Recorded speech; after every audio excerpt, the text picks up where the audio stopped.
اگر سنی ہوئی باتوں پر یقین نہیں آتا کچھ لوگوں کو، کیونکہ وہ سائنس کے ماحول میں آج جی رہے ہیں، وہ ہر بات سائنس کی یقین کے ساتھ مان لیتے ہیں، میں ان سے ہی کہتا ہوں اپنے سائنسدان آقاؤں سے پوچھیں کہ اس زمین کا حجم کتنا بڑا ہے، آخر یہ ٹھہری کیسے ہے اتنے دن تک، یا اب تک قائم کیسے ہے، یہ ہلتی کیوں نہیں ہے؟ اچھا، اس کے بعد رب تعالیٰ فرماتا ہے ہم نے اس زمین کو پانی پر بچھایا ہے۔ اے اللہ، تیرے عجائب قدرت عجیب در عجیب ہیں، کتنے عجیب ہیں۔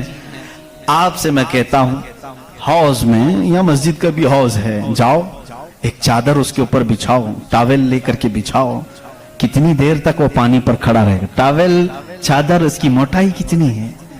بہت پتلی سی ہے، وہ میں آئے گی، لیکن وہ آپ کے اس پانی پر ٹھہر نہیں سکتی۔ اگر آپ کہیں موٹی چیز میں بچھاؤں، موٹی چیز بچھا کر کے دکھاؤ، کتنی دیر وہ رک سکے گی؟ نہیں رک سکے گی۔ اور یہ اللہ نے قرآن میں فرمایا ہم نے پانی پر زمین کو بچھایا، اور اس کا انکار سائنس بھی نہیں کر رہی ہے، سائنس بھی یہی کہتی ہے زمین کو جتنی جگہ سے کھودا جائے پانی ہی ہے۔ ہم بھی تو بورول جو نکالتے ہیں زمین کو کھودنے کے بعد پانی آتا ہے، اب پانی پر اس زمین کو بچھایا رب تبارک و تعالیٰ نے، کتنا وزن یہ اٹھائی ہوئی ہے، کتنا وزن اٹھائی ہوئی ہے۔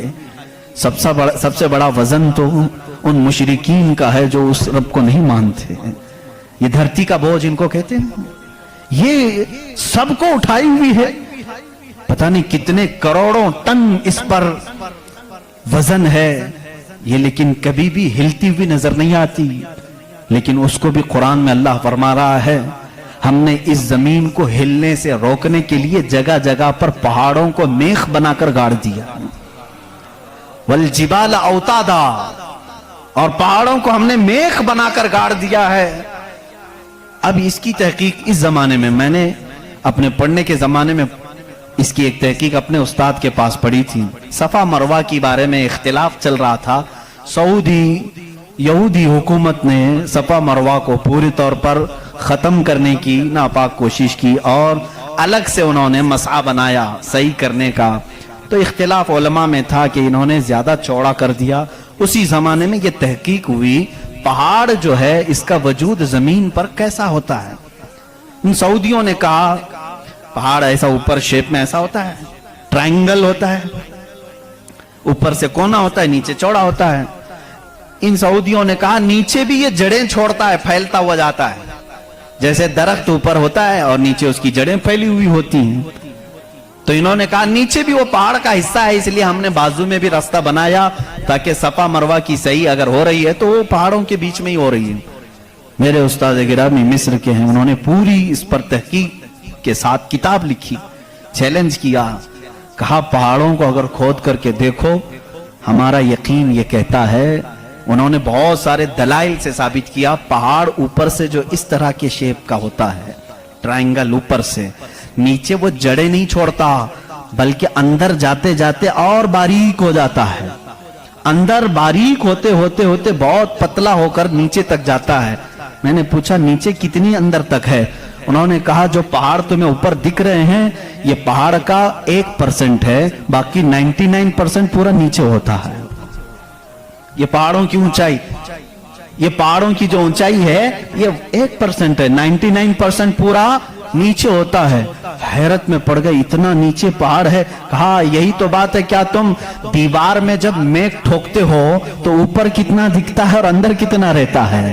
2 انچ کا اگر ہم لے رہے ہیں میخ اور کیل تو اس کا منہ صرف اوپر تھوڑا سا، وہ بھی میں ہوگا، اور 2 انچ تک اندر وہ دیوار میں دھسا ہوا ہوگا۔ اور جب قرآن میں مولا نے فرمایا ہے زمین پر ہم نے پہاڑوں کو میخ بنا کر گاڑ دیا ہے، آج سائنس یہ کہہ رہا ہے کہ پہاڑ 9 گنا نیچے اندر تک موجود ہے۔ قرآن کس زمانے میں نازل ہوا؟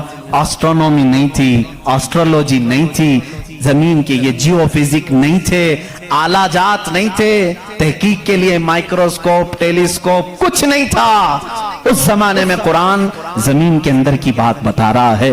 یہ عظیم معجزہ ہے قرآن کا میرے عزیزو، اسی لیے قرآن کہتا ہے سوچتے کیوں نہیں، فکر کیوں نہیں کرتے؟ وہی ہے خالق کائنات جس نے اس پورے نظام کو بنا رکھا ہے۔ یہ اتنی نہیں ہے، یہ جو زمینوں میں نظر آ رہی ہیں ان کی تحقیقات کرتے کرتے کئی لوگوں کی زندگیاں ختم ہو گئی. کچھ چاند کی تحقیق پر چلے، کچھ سورج کی تحقیق پر چلے، کچھ زمین کی تحقیق پر چلے. انسانوں کو بھی اللہ نے یہ علم دیا ہے، یہ عقل دیا ہے. یہ جو سائنسدان اپنی تحقیق کر رہے ہیں یہ کبھی یہ نہ سمجھیں کہ یہ ہماری مارے ہوئے تیر ہیں، بلکہ اللہ اپنے بندوں کو خود اتنی سمجھ بوجھ دیتا ہے کہ وہ اس کی نشانیوں کی کھوج لگائیں اور کائنات کو بتائیں کہ کوئی تو ہے جو طاقت اسے چلا رہی ہے، کوئی تو ہے نظام جو اس کی پرورش کر رہا ہے. لیکن یہ دھوکہ باز بن جاتے ہیں کچھ لوگ کہ وہ تحقیق کر کے سمجھ تو جاتے ہیں لیکن بعد میں جب ان کو علم ہوتا ہے کہ اس کے پیچھے کوئی طاقت ہے وہ بتا نہیں پاتے، اس لیے کہ کفر ان کے دلوں میں رچ بس چکا ہے. آپ کو ایک اور سائنس کے اسٹوڈنٹس کے لیے بھی یہ بات ہے. آپ کو معلوم ہے یہ ستارے جو ہیں، سیارے ہیں، یہ اپنی عمر مکمل کر کے، ابھی کی بات ہے، یہ سائنس ایک بڑے سائنسدان نے اور ناسا کے لوگوں نے بھی جو خلا پہ جاتے ہیں، اسپیس پہ، ان لوگوں نے یہ بات پیش کی کہ ستارے جتنے بھی ہیں گیلیکسی میں، اس میں سے کچھ کی عمر ہزاروں سال کی ہوتی ہے، لاکھوں سال کی ہوتی ہے. جب ان کی عمر مکمل ہوتی ہے تو یہ ایک جگہ جا کر کے ٹوٹ جاتے ہیں، داخل ہو جاتے ہیں، جن کو بلیک ہول کہا جاتا ہے.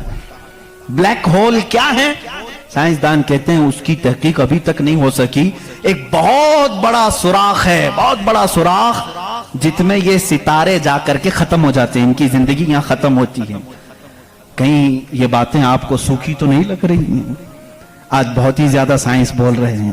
ضرورت اس لیے ہے میرے عزیزو، میں اپنے دین کو ان لوگوں کے سامنے رکھنا چاہتا ہوں جو صرف سائنس کو اپنا خدا سمجھتے ہیں. آؤ قرآن پڑھو، قرآن اس کی بنیادیں تمہیں دے گا سائنس کی. بلیک ہول کیا ہے سائنسدان نہیں بتا سکے، جبکہ ان کے پاس اب بڑی مشینیں ہیں. یہ جو ناسا کے لوگ خلا میں جاتے ہیں، ایک سال تک کے لیے چلے جاتے ہیں، کئی مہینوں کے لیے چلے جاتے ہیں اور تحقیقات کر کے لا رہے ہیں. چاند پر انہوں نے کیمرے لگائے اور وہاں کی تصویریں یہ بھیجنے کی بات کر رہے ہیں، لیکن پھر بھی بلیک ہول معلوم نہیں. میں اس محمد الرسول اللہ صلی اللہ علیہ وسلم کی بات کر رہا ہوں جو کسی بھی سائنسدان کا شاگرد نہیں، جو کسی استاد کے پاس بیٹھا نہیں. اس رسول پاک کی زبان سے قرآن کی یہ آیت نکلی سورہ واقعہ کی. اللہ فرماتا لا اقسم بمواقع النجوم انہو لقسم لو تعلمون عظیم. اللہ فرماتا قسم ہے اس جگہ کی جہاں جا کے ستارے ٹوٹ جاتے ہیں، بے شک اللہ رب العزت کی اس میں بڑی شان ہے اگر تم سمجھ سکو. آسٹرونومی کو قرآن بتا رہا ہے کہ بلیک ہول ہیں، مواقع النجوم ان کو کہا گیا ہے، جہاں ستارے جا کر فنا ہوتے ہیں. عزیزان گرامی، یہ تکلیف صرف ہماری ہے کہ ہم نے قرآن عظیم کو اس لیول کے اعتبار سے پڑھا نہیں. سائنس کے لیے جو لوگ MBBS کر رہے ہوں گے یا پھر انجینئر بن رہے ہوں گے، ان سے بھی میں یہ دعوت دیتا ہوں کہ قرآن کو بھی کبھی اس اینگل سے پڑھ کر کے دیکھو، اس کی نشانیاں اتنی عظیم ہیں. میں سمجھتا ہوں کہ تمہیں پھر کہیں ادھر ادھر منہ مارنے کی ضرورت نہیں، معرفت خداوندی اسی سے حاصل ہو جائے گی. غور و فکر کرو، تمہیں اسی سے اللہ رب العزت کی معرفت حاصل ہو جائے گی. کوئی تو ہے خالق. امام اعظم ابو حنیفہ رحمۃ اللہ تعالی علیہ کے پاس ایک دہریہ، اس زمانے کے بھی جو ایتھیسٹ ہوتے ہیں، ایتھیسٹ سمجھتے ہیں، ایک نیا یہ چلا ہوا، نیا نہیں ہے پرانے ہی ہیں، نام نیا لگتا ہے، ملحد ہیں یہ. ایتھیزم بہت سارے لوگ وہ اپنے دین، اپنا ریلیجین کے جگہ پر یہ لکھتے ہیں، آپ دیکھ لینا ان کو. ایتھیزم، آپ مسلم لکھتے ہیں، کچھ لوگ ہندوازم لکھتے ہیں، کچھ لوگ کرسچینٹی کہتے ہیں، کچھ جیوز ہوتے ہیں، لیکن کچھ ہیں جو ایتھیزم، ایتھسٹ ہیں. ایتھسٹ کا مطلب کوئی خدا نہیں، کوئی دین نہیں، کوئی مذہب نہیں. یہ بیچارے آوارہ لوگ ہیں، یہ لاوارث لوگ ہیں جو اس طرح سے کہہ رہے ہیں. اب ان کی بات میں آپ کو بتاؤں، ایتھیزم. اس طرح کا ایک ایتھسٹ امام اعظم ابو حنیفہ کے پاس آیا، اس نے کہا خدا ہے؟ تم بار بار خدا کی بات کرتے ہو، مجھے تو نہیں لگتا، کوئی نہیں ہے. اگر ہے تو دکھتا کیوں نہیں؟ بہت ساری چیزیں ہیں ایسی آپ نے سمجھایا جو دکھتی نہیں لیکن ہے، بہت ساری چیزیں. اس نے کہا ایسی کوئی چیز نہیں ہے جو ہے اور دکھتی نہیں. آپ نے اس کو ایک تماچا لگایا، ڈھیلا اٹھا کر کے مار دیا. اس نے کہا میں سوال کیا تم نے مار دیا. کہا کیا ہوا مارا؟ کہا درد ہو رہا ہے. کہاں ہے درد؟ اب ہو رہا ہے، دکھتا نہیں ہے لیکن احساس ہے. بہت ساری چیزیں ایسی ہیں جو دکھتی نہیں ہے لیکن ہے، ان کا وجود ہے. بہرحال آپ نے اس کو جواب کیا دیا؟ کہا سنو، میرے ساتھ آج ایک بڑا عجیب واقعہ پیش آیا.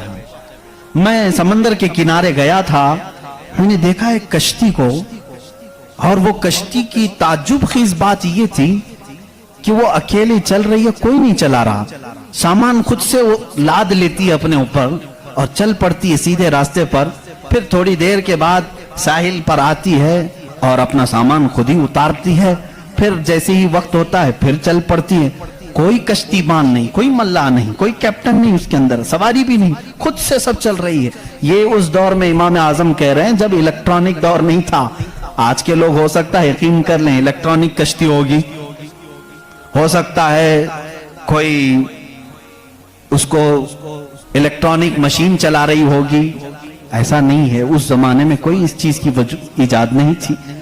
اس نے کہا کیا پاگل پن کی باتیں کر رہے ہو، کس کو بنا رہے ہو تم؟ کیا ایسی کوئی کشتی ہے جو خود سے سامان بھی اتارتی ہے اور چڑھا بھی لیتی ہے اور چلنے بھی لگ جاتی ہے؟ امام اعظم ابو حنیفہ رحمۃ اللہ علیہ نے فرمایا اتنا تیرا دماغ چلتا ہے کہ کوئی کشتی سمندر پر بغیر چلانے والے کے نہیں چلتی. یہ پورے دن اور رات کا نظام اور لوگوں کی موت و حیات کا نظام، زمین سے پودوں کو نکالنے کا نظام، برابر وقت پہ موسم کے آنے کا نظام بغیر کسی کے چلائے کیسے چل سکتا ہے؟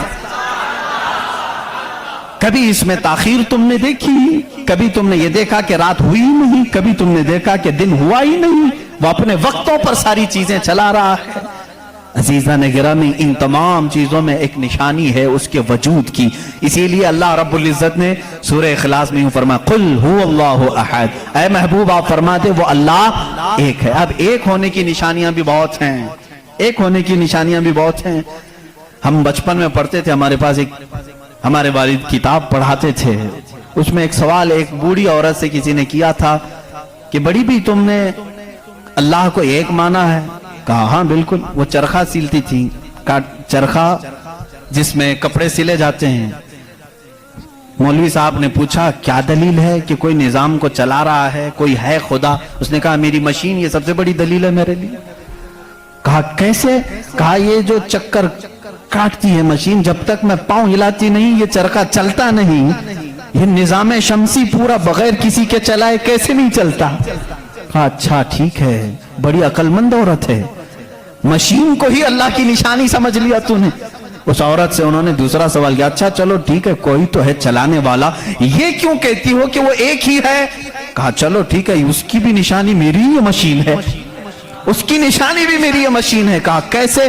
کہا چلو میں ادھر سے چلاتی ہوں تو ادھر سے چلا، بیٹھ جا میرے سامنے، میں ادھر سے چلاتی ہوں تو ادھر سے چلا، پھر دیکھتے ہیں کپڑے کی حالت کیا ہوتی ہے. کپڑا جو ہے ہو سکتا ہے لیڈیز کی بجائے جینز کا ہو جائے، جینز کی بجائے لیڈیز کا ہو جائے، کچھ کا کچھ بن جائے. کیوں؟ انہوں نے کہا بات تو صحیح ہے. اس بوڑھی عورت نے کہا میں نے اپنے چرخے سے ہی یہ دین سیکھا کہ اگر کائنات میں ایک کے بجائے دوسرا ہوتا تو جھگڑے ہو جاتے. ایک خدا کہتا میں بارش برساؤں گا، دوسرا کہتا نہیں نہیں میں دھوپ ڈالوں گا، تیسرا کہتا نہیں میں ٹھنڈی لاؤں گا. ان کے جھگڑوں میں پھر کائنات کا نظام درہم برہم ہو جاتا. لیکن نظام برابر برابر چل رہا ہے. اس بات کی دلالت ہے کہ چلانے والے دو نہیں ایک ہی ہیں، تو نہیں ہے ایک ہی ہے. اگر دو ہوتے اسی کو اللہ نے قرآن میں فرمایا لو کان فیہما آلہۃ الا اللہ لفسدتا. اگر زمین و آسمان میں دو خدا ہوتے اللہ کے علاوہ، رب فرما رہا ہے ضرور اس میں فساد ہو جاتا، ضرور فساد ہو جاتا. اس لیے کہ ایک جو عقل سے ہمارے درمیان ہم نے دیکھا ہے جو چلا سکتا ہے وہ دو لوگ نہیں چلاتے ہیں. دو لوگوں کی ذہنیت الگ ہو جاتی. اب اس کو فلسفے میں آئیں گے جس کو فلسفی کہتے ہیں، یہ بھی ایک علم ہے. فلسفی لوگوں کے دماغ کے اعتبار سے بھی ہم نے اس کو ثابت کیا. اگر دو ہیں، پہلی بات آپ کے دماغ میں یہ ہونا چاہیے کہ خدا وہ ہے جو کسی کا محتاج نہیں. اتنی بات تسلیم کرتے ہو؟ جو کسی کا محتاج نہیں. جب یہ فارمولہ تمہارے دماغ میں ہے تو آپ دو کو لے کر کے آؤ. دو کو لاؤ گے تو دونوں کا دماغ ایک ساتھ نہیں چلے گا، یا تو پھر مشورے سے چلیں گے، مشورہ کرے گا تو ایک دوسرے کا محتاج ہوگا، اور جو محتاج ہوگا وہ خدا نہیں ہوگا۔ مثال کے طور پر دونوں بیٹھے ہیں، چلو آج میٹنگ کرتے ہیں، کل بارش کریں گے، تو ظاہر سی بات ہے ایک نے دوسرے کو پوچھا تو پہلا والا دوسرے کا محتاج ہوا کہ نہیں؟ اب خدا کے بارے میں ہمارا تصور یہ ہے، وہ اپنے کاموں میں کسی کی شراکت نہیں چاہتا، کوئی شریک نہیں ہے اس کا۔ اب اگر شریک ہو گیا تو اس کی فضیلت کہاں ہے؟ ایک ہونے میں جو فضیلت ہے وہ دو میں ہے نہیں، ایک ہونے میں جو فضیلت ہے وہ دو میں ہے نہیں۔ اسی لیے ہم لاکھوں کروڑوں کے سامنے سر جھکانے والوں سے کہتے ہیں مان لو ایک ہی کو تسلیم کرو، اس لیے کہ جتنے ادیان ہیں دنیا میں تقریباً سب کے ہاں ایک تصور ہے خدا کا تصور۔ ایتھیزم کو چھوڑ کر کے میں باقی سب کی بات کروں، ہندوؤں کے نظریات میں بھی خدا کا تصور ہے، کوئی تو ہے، ایک بھگوان کے کچھ بھی نام لیں۔ عیسائیوں کے مذہب میں یہی ہمارے رب ذوالجلال کا تصور ہے، خدا کا وہ بھی یقین کرتے ہیں، یہودی بھی خدا کو مانتے ہیں، سکھوں کے ہاں بھی ہے، تقریباً دنیا میں جو بھی ریلیجیس ہے کسی مذہب کو مانتا ہے ان سب مذہبوں میں خدا کا تصور ہے۔ لیکن اب یہ جھگڑا ہے کہ ماننے میں کون خدا ہے کون نہیں ہے۔ یہاں تک تو سب متفق ہیں، ہے کوئی تو ہے، لیکن یہاں آ کر کے چوک جاتے ہیں کہ کس کو ماننا چاہیے کس کو نہیں۔ اس لیے میرے عزیزو، اسلام نے وہ نشانیاں رب ذوالجلال کے واحد ہونے کی اور اس کے طاقتور ہونے کی رکھی ہیں جس کو آج تک دنیا انکار نہیں کر سکی، اور قرآن کے اس معجزے کو آج تک کوئی چیلنج نہیں کر سکا۔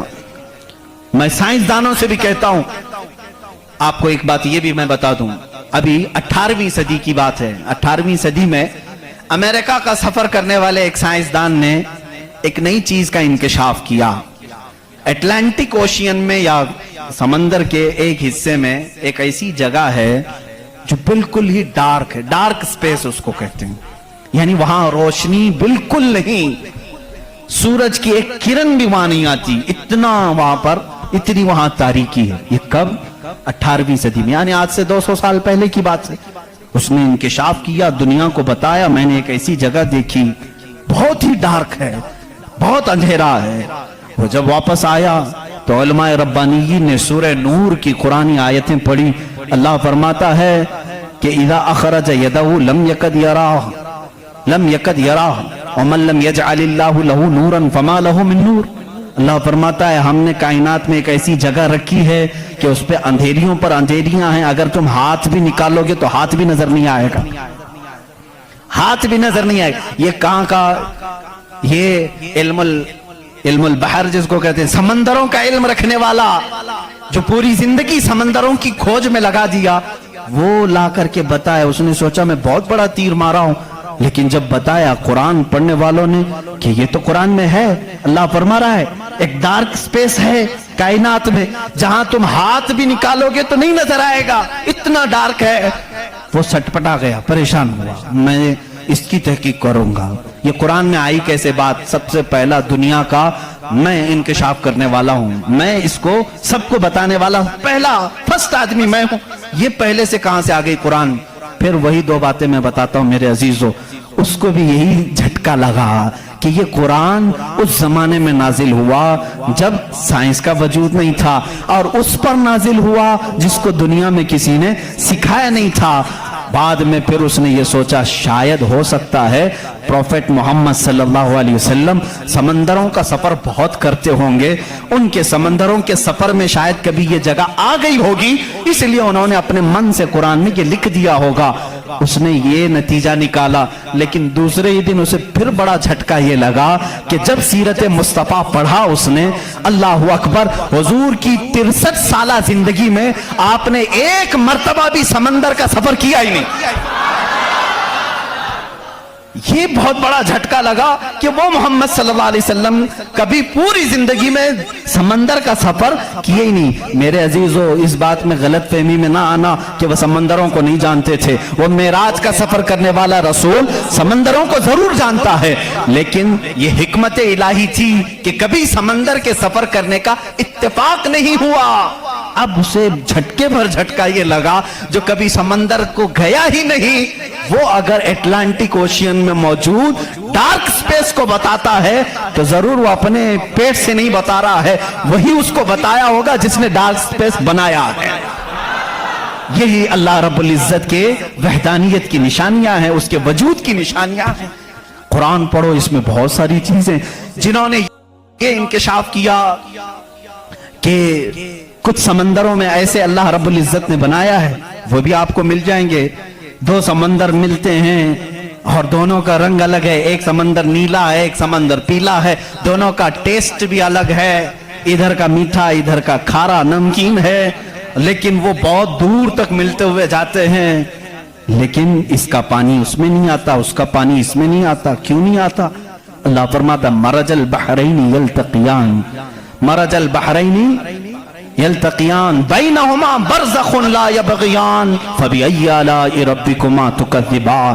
اس رب ذوالجلال نے فرمایا ہم نے دو سمندروں کو بہایا ہے، دیکھنے والوں کو ایسا لگتا ہے کہ یہ مل گئے ہیں، لیکن ہم نے اس میں نہ دکھنے والی ایک ایسی دیوار بنائی ہے کہ اس کا پانی اس میں نہیں ملتا، اس کا پانی اس میں نہیں ملتا۔ یہ بھی کون سے رسول کی زبان سے اللہ تعالیٰ بتا رہا ہے لوگوں کو جو رسول کبھی سمندر کا سفر کیا ہی نہیں، اس رسول کی زبان سے اللہ نے دو سمندروں کے ملنے کی بات کی۔ سائنسدانوں اب تو تمہیں ماننا ہی چاہیے کہ قرآن رسول کا اپنا بیان کیا ہوا کلام نہیں ہے، اسی کا یہ کلام ہے جس نے سمندروں کو اس طرح پیدا کیا۔ کائنات میں بہت ساری چیزیں ہیں میرے عزیزو، قرآن اللہ رب العزت کا یہ کلام اتنی ہی نہیں، یہ تو بڑی بڑی نشانیاں میں نے کہا، اگر اس کی معرفت اس کی کھوج میں لگ جاؤ گے تو زندگی تمام ہو جائے گی۔ میں تو کہتا ہوں اللہ نے ایک بات یہ بھی فرمائی ہے تمہارے لیے، وَفِي أَنفُسِكُمْ أَفَلَا تُبْصِرُونَ۔ اللہ فرما رہا ہے تم ادھر ادھر نشانیاں ڈھونڈ رہے ہو، ہم نے تمہاری ذات میں اپنی نشانیاں رکھی ہیں، تم نہیں دیکھتے؟ تمہاری ذات میں ہماری نشانیاں ہیں، تم نہیں دیکھتے؟ اتنی نشانیاں ہیں، اس کے لیے آپ کو کئی علوم پڑھنے کی ضرورت ہے۔ ظاہر سی بات ہے انسان کے ایک ایک پارٹ پر جو ریسرچ کرتا ہے وہ اپنے وقت کا ایک بڑا ڈاکٹر بنتا ہے۔ خالی صرف دل پر جس نے ریسرچ کیا وہ کارڈیالوجی ہے، جو صرف کڈنی پر ریسرچ کیا وہ نیفرولوجی ہے، اور جو صرف رگوں کو دیکھا ہے وہ نیورولوجی ہے۔ پارٹ پارٹ پر انہوں نے پوری زندگیاں ختم کی، پورے انسان کو پڑھا کس نے؟ آج کون پڑھا ہے؟ اسی لیے امام اعظم ابو حنیفہ رحمۃ اللہ علیہ نے فرمایا من عرف نفسہ فقد عرف ربہ، جس نے صرف اپنی ذات کو پہچان لیا وہ اپنے رب کو پہچان لے گا۔ تمہارے جسم میں جس طرح کی چیزیں اللہ نے بنائی، ڈاکٹر سے جا کر کے پوچھو کہ ہمارے جسم کے اندر کا جو نظام ہے، ایک بار جو نس کٹ گئی 1000 ڈاکٹر مل کر کے وہ نس نہیں قائم کر پاتے۔ یہ رگوں کا سلسلہ ایسا ہے، اور فرمایا گیا بلکہ تحقیقات بتاتی ہیں ہمارے جسم کے اندر موجود یہ نسوں کو رگوں کو نکال کر کے اگر بچھا دیا جائے کئی 1000 کلومیٹر لمبی ہو جائیں گی، کئی 1000 کلومیٹر لمبی ہو جائیں گی۔ یہ نسوں کا اتنا لمبا سفر ہو جائے گا، اتنا سارا مواد اللہ نے تمہارے جسم میں رکھا۔ اور رب تعالیٰ یہ فرماتا ہے، مفاہیم آیات میں بیان کر رہا ہوں، کبھی آپ نے سوچا ہم نے زبان سے جو جو چیزیں کھائی، اللہ اکبر، میں ایک بڑے محقق کے حوالے سے کہتا ہوں، روٹی کو انہوں نے کہا تمہاری روٹی تمہارے کھانے اللہ کی نشانیاں ہیں۔ میں نے پوچھا روٹی بھی نشانی ہے اللہ کی؟ کہا ہاں۔ تم ایک روٹی کو کہاں کہاں سے حاصل کرتے ہو؟ اناج کھیت سے لیا، فصل جب آئی اس کو کٹایا، پسایا، آٹا بنایا، پھر گھر میں لایا، گوندھنے کے لیے دیا، آٹا گوندھا گیا، روٹیاں بیلی گئیں، توے پر رکھی گئیں، بن گئی۔ کتنی منزلوں سے گزری، کھیت سے آئی، پسائی میں گئی، گندھائی میں گئی، پکائی میں گئی، اب اس کے بعد ریڈی ہو کر تمہارے برتن میں آئی۔ اس کے بعد تم نے کیا کیا؟ اب تک سب تمہارا اختیار چل رہا ہے، تم اپنی مرضی سے کر رہے ہو۔ گیہوں کا لانا ہے، جو کا لانا ہے، جوار کا لانا ہے، کس کا لانا ہے، تمہاری مرضی۔ آٹے سے کتنا گوندنا ہے، نرم گوندنا ہے، موٹا گوندنا ہے، تمہاری مرضی۔ روٹی موٹی پکانی ہے، پتلی پکانی ہے، تمہاری مرضی۔ روٹی پک جانے کے بعد 4 ٹکڑے کرنے، 5 ٹکڑے، 2 ٹکڑے، تمہاری مرضی، سب تمہاری مرضی ہے۔ اس کے بعد تم چبا کر کے کھا گئے،